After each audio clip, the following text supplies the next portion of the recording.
everyone, as you can tell by the title of this video, I am going to be talking about Holding Up the Universe by Jennifer Niven. This video is going to be a spoiler-free video because the book is not out until October this year. This was sent to me by the lovely people over at Penguin, but that in no way affects my review of this book. This is Jennifer Niven's second book, her debut being All the Bright Places, which I'm sure you've probably heard about, even if you haven't read it. That was a very love-hate book. There didn't seem to be anybody in the middle with that one. And if you're part of the book community, I'm sure you saw all of the drama around the Goodreads synopsis when this book first went up on Goodreads.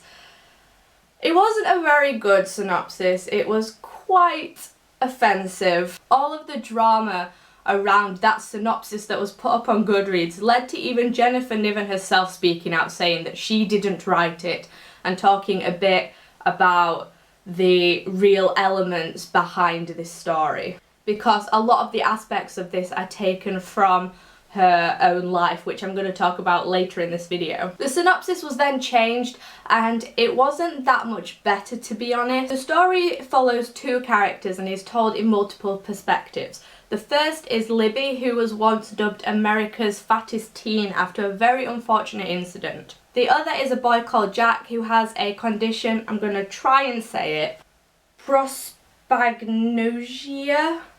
I've definitely said that wrong. Basically, it's a condition known as face blindness, which means you can't recognise faces, even the faces of your family you don't recognise. So imagine your family being strangers to you. Libby loses some of her weight and decides to go back to public school, and through a series of events she ends up meeting Jack, and then the story obviously follows on from there.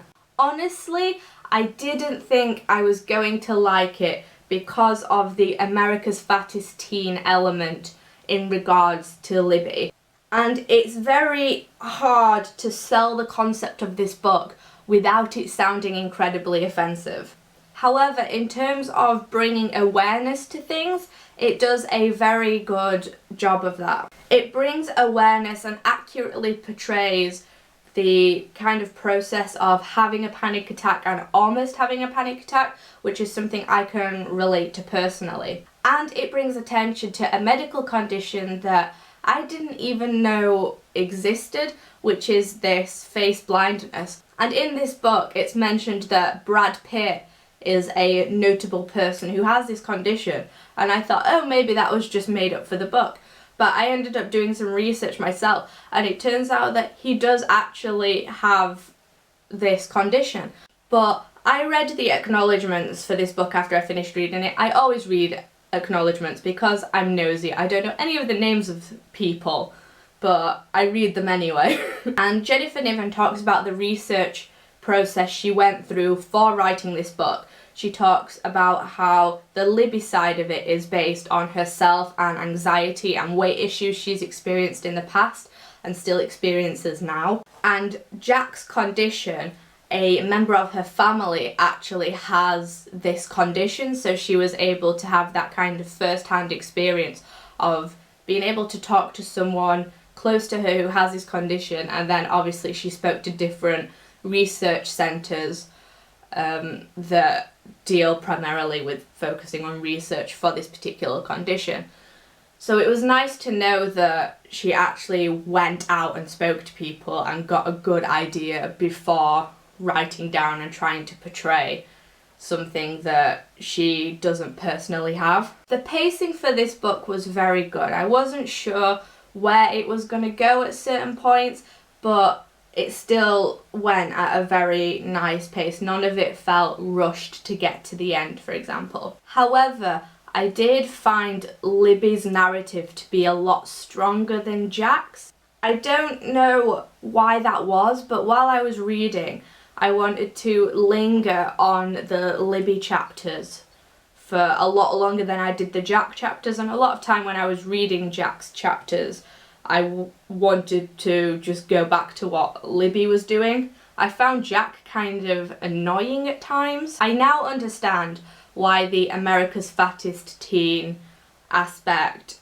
is involved in this story. It does play quite a big part, which it didn't seem to from the synopsis. However, having said that, some of the horrible things that happen in this book could still have happened without this America's Fattest Teen viral video thing that had happened a few years ago. But at the same time, I understand why it's there. So it's very difficult because I feel it could have worked without it, but at the same time, it's kind of needed. The ending was too abrupt for my liking, but overall I did really, really enjoy this book. No matter what you thought about All the Right Places, please at least give this book a chance before you give up on her completely, because I was not sure about this, and based on the synopsis alone and all of that drama, I wasn't going to pick this book up, and I'm so glad that the people at Penguin sent me it so that I could have a chance to see whether I would actually enjoy it. I gave it 4 out of 5 stars in total. Let me know if you're planning on reading this book when it comes out. What did you think about the original synopsis if you saw it? And I will be back soon with a new video. Bye!